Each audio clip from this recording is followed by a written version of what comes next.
अस्सलामुअलैकुम फ्रेंड्स, उम्मीद करता हूं कि आप सब खैरियत से होंगे। तो फाइनली अभी आप देख सकते हैं कि बिटकॉइन 71,500 के ऊपर ट्रेड हो रहा है।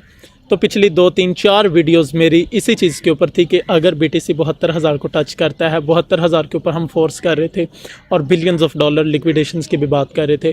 फिर इलेक्शन को हमने मद्देनज़र रखा। अभी रिसेंटली जो वीडियो मैंने अपलोड की थी, आप उसको जाके देखें, एनालाइज करें। उसमें आपको सारी की सारी साइकोलॉजी, लिक्विडेशंस और यूएस इलेक्शन, इन सब का कंसेप्ट समझ में आ जाएगा। और वेल्स की जो चालाकी है, वेल्स टवर्ड्स मार्केट क्या सोच रहे हैं, वो सारी चीज़ें आपको समझ आ जाएंगी। तो आप प्रीवियस वीडियो को भी लाजमी देखें। अब फाइनली मैं आपके साथ अपना ट्रेड सेटअप शेयर करता हूं और कुछ इंस्टीट्यूशंस और बिग प्लेयर जो हैं वो किस तरह प्लान कर रहे हैं ट्रेड करने का, उनका आपको थोड़ा सा कंसेप्ट दे देता हूं। फाइनली अभी ये 72K की रेंज में जाएगा, तो मैं हाफ बीटीसी या 1 बीटीसी के रेंज में कह लो कि अपने पोर्टफोलियो के मुताबिक बीटीसी को शॉर्ट करूंगा। और अगर 74,000 के रेंज में जाता है तो मैं 3 4 बीटीसी ऑलमोस्ट शॉर्ट करूंगा। ये मेरा अपना पोर्टफोलियो। अगर आपके पास $100 है या $500 भी है तो आप उसके मुताबिक अपना ट्रेड प्लान करेंगे, ठीक है, ताकि आप लिक्विडेट ना हो जाएं।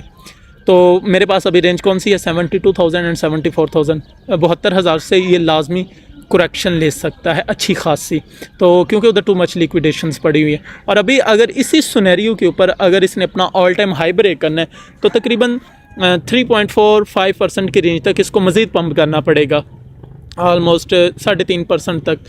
तो अभी आप कैलकुलेशंस करें, 71,500 को मल्टीप्लाई करें 3.4 और डिवाइड कर दें 100 के साथ, तो आपको पता चल जाएगा कि बाकी ये तकरीबन $2100 मज़ीद पंप करे तो ये अपना ऑल टाइम हाई जो है वो ब्रेक कर सकता है $2700 की रेंज तक अप्रॉक्सीमेटली, ठीक है। तो ये मेरा शॉर्ट सेटअप है। इसके बाद अगर हम लिक्विडेशंस की बात करें, लिक्विडिटी जो अप साइड की है अप्रॉक्सीमेटली हंट हो चुकी है, जो अभी शो होना स्टार्ट हो चुकी है वो 72,000 की रेंज में। अगर बड़ा मैं टाइम फ्रेम ओपन करूं तो भी 72,000 की रेंज में, लेकिन too much liquidation down side जो है वो शो होना शुरू हो गई हैं। इसी तरह अभी मैंने रिसेंटली रात को एक लेक्चर डिलीवर किया आपको, अरकम इंटेलिजेंस और ब्लैक रॉक कैपिटल्स के बारे में बताया, उनके पोर्टफोलियो को बताया कि आया कि वो तकरीबन रिसेंटली एक हफ़्ते से और पिछले 3 दिन से वो काफ़ी अच्छे खासे BTC बाय कर रहे थे। ये अभी 1 वीक का डाटा हमारे पास शो हो रहा है, लेकिन प्रीवियस 3 दिन की बात की जाए तो उन्होंने काफ़ी अच्छा खासा जो BTC है वो बाय किया, जब BTC तकरीबन 65,000 66,000 की रेंज में चल रहा था, जब इसने 69,000 से करेक्शन की है। अभी आप इनका पोर्टफोलियो देख सकते हैं, अप्रॉक्सीमेटली $1.02 बिलियन के को नेट प्रॉफिट हो रहा है इनको जस्ट ओनली BTC में, और तकरीबन $44 मिलियन के करीब क्या लो कि इनको प्रॉफिट हो रहा है इथेरियम के अंदर। इसी तरह सोन आप इनके बाकी अदर कोइन जो है वो भी टेस्ट कर सकते हैं कि किन किन में कितनी परसेंटेज से और कितना क्या लो कि प्रॉफिट हो रहा है।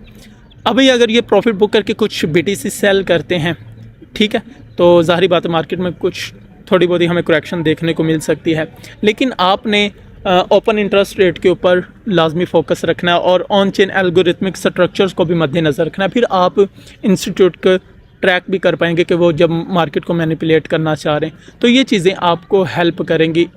दूसरी चीज़, अगर आप इनके बॉटम में देखें ना, तो अगर ये यहाँ पर BTC अभी ये देखो ना, कोइनबेस प्राइम से इन्होंने IBIT के ऊपर ट्रांसफ़र किए हैं। अगर मिसाल के तौर पर अपने ये वॉलेट से किसी भी एक्सचेंज के ऊपर BTC ट्रांसफ़र करना शुरू कर देते हैं और अभी ये रिसेंटली अच्छे खासे प्रॉफिट में भी हैं, तो फिर हम समझेंगे कि आया कि अब हमें नेक्स्ट जो है वो करेक्शन मार्केट में देखने को मिल सकती है। आपने इधर फोकस भी रख सकते हैं, ये राइट साइड बॉटम में आप, ठीक है। अगर ये कैपिटल अपना या BTC एक्सचेंज के ऊपर ट्रांसफ़र करते हैं तो फिर ज़ाहिर बात है हमें करेक्शन को देखने को मिल सकती है। और रिसेंटली ये आप लेफ़्ट साइड में भी देख सकते हैं कि इनका आया कि कौन कौन सी एक्सचेंज के ऊपर कितना पोर्टफोलियो पड़ा है, या बैक वक्त ये अगर ट्रांसफ़र करते हैं तो कितना पोर्टफोलियो ट्रांसफ़र करेंगे, ठीक है। इसी तरह अगर एक्सचेंज रिज़र्व की बात की जाए, ठीक है, एक्सचेंज फ़्लो, तो आप क्रिप्टो क्वांट के ऊपर आके इसको एनालाइज कर सकते हैं। ये फर्स्ट हमारे पास एक्सचेंज रिज़र्व का ही चार्ट है।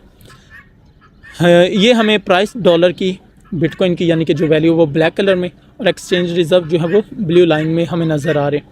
एक्सचेंज रिज़र्व हिस्ट्री में अगर आप देखें तो अभी ये तकरीबन BTC की प्राइस से भी डाउनवर्ड्स मूव करना शुरू हो गए, अपने लोअर रेंज को टच कर रहे हैं, और BTC की वैल्यू आप देख सकते हैं हाई। अगर एक्सचेंज रिज़र्व बढ़ना शुरू करते हैं तो ये भी एक हमारे पास साइन होगा कि BTC में सेलिंग प्रेशर आ सकता है, क्योंकि एक्सचेंज रिज़र्व तभी बढ़ना शुरू होते हैं जब एक्सचेंज के ऊपर पैसा आता है। और जब पैसा आता है या कैपिटल आता है, कोई भी पार्टिकुलर स्टॉक या कोइंस आता है, तो वो बेसिकली बिकने के लिए ही आता है। तो इसको भी आपने लाजमी मद्दे